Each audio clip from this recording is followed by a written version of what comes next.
ઓમ શ્રી પરમાત્મને નમઃ.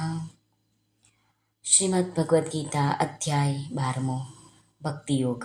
આજે શ્લોક ક્રમાંક 11માં ભગવાન અર્જુનની સમક્ષ શું કહે છે કે જો તારાથી અભ્યાસરૂપ યોગ પણ તારાથી નથી થઈ શકતો તો તારે શું કરવું જોઈએ એનું વર્ણન આજે આપણે સાંભળીએ.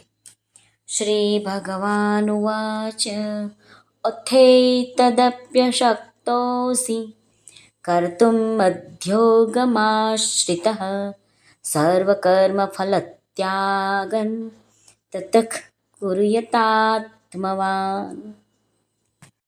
અથ એટલે જો, મધ્યોગ એટલે મારા યોગને, આશ્રિત એટલે આશ્રિત થઈને, સર્વ કર્મ ફલ ત્યાગન એટલે કે બધા જ કર્મો તું એનો ત્યાગ કરી નાખ, બધા જ કર્મોના ફળની ઈચ્છાનો ત્યાગ કર.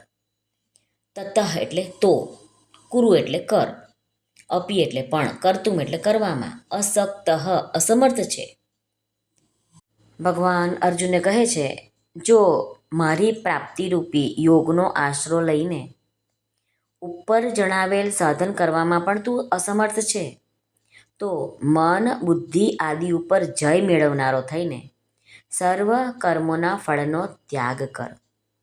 એટલે કે ભગવાન કહે છે કે તું જે કંઈ કર્મ કરે છે, જે ખાય છે, જે પીવે છે, જે હોમે છે, જે દાન કરે છે અને જે તપ કરે છે એ બધું જ ભગવાન કહે છે તું મને અર્પણ કર. જો તું આ પ્રમાણે કર્મોને તું મારામાં સમર્પિત કરી દઈશ તો પછી તને શુભ અને અશુભ ફળનું જે તને મળવાનું છે કર્મબંધન તે તને નહીં બંધન થાય અને એ બંધનમાંથી તું મુક્ત થઈ જઈશ. ભગવાન અર્જુનને કહે છે કે તારી સમક્ષ તારા ભલે બધા સંબંધીઓ ઊભા છે પણ એ બધાનો કાળ હું છું. તારે તો ખાલી તારા ક્ષત્રિય ધર્મનું પાલન કરવાનું છે. બસ તું તારા ક્ષત્રિય ધર્મનું પાલન કર અને જેને પણ તું મારે છે એ બધું તું કરે છે એવી રીતે ના મારીશ એમને, પણ હું કરું છું પણ આ બધું જ ભગવાનને અર્પણ છે. એમ શુભ અને અશુભ કર્મોનું ફળ પણ ભગવાનને અર્પણ કરીને તું ચાલ તો તું કોઈ પણ શુભ અશુભ કર્મના બંધનમાંથી છૂટી જઈશ. ભગવાન કહે છે કે તું તારા મન અને બુદ્ધિ પર વિજય મેળવનારો થા. એટલે કે આત્મસંયમની વિશેષ આવશ્યકતા છે એમ ભગવાન કહે છે. જેને ભગવાન પર એટલો વિશ્વાસ નથી પરંતુ ભગવાનના વિધાનમાં, ભગવાનના કહેવામાં એટલે કે દેશની સમાજની સેવા વગેરે કરવામાં વધારે વિશ્વાસ છે તેને માટે ભગવાન આ શ્લોકમાં સર્વ કર્મ ફળ ત્યાગરૂપી સાધન બતાવે છે.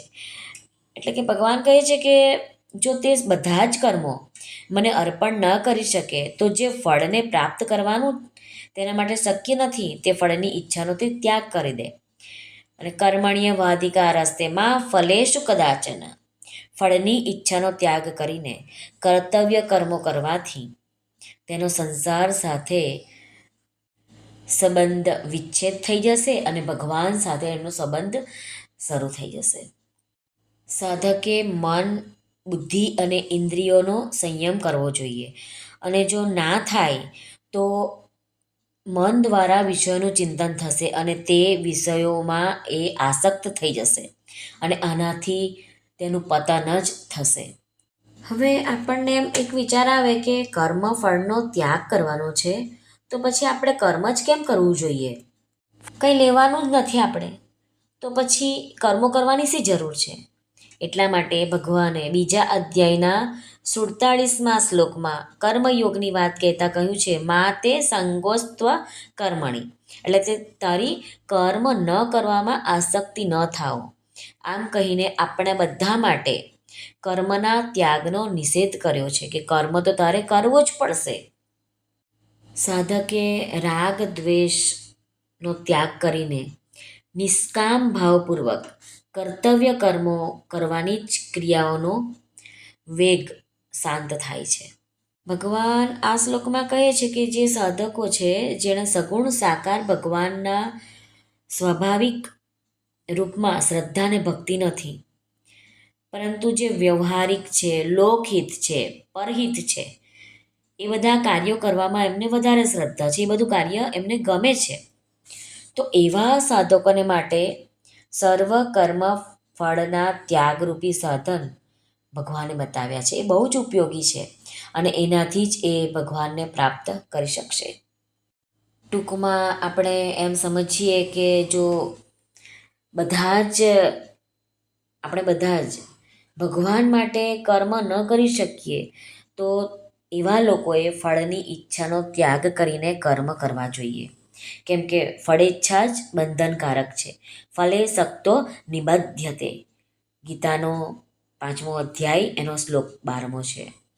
આમ ભગવાન અર્જુનની સાથે વાર્તાલાપ કરી રહ્યા છે, પરંતુ ઉપદેશ આપણને આપી રહ્યા છે. એમ સમજીશું તો જ આપણું કલ્યાણ થશે.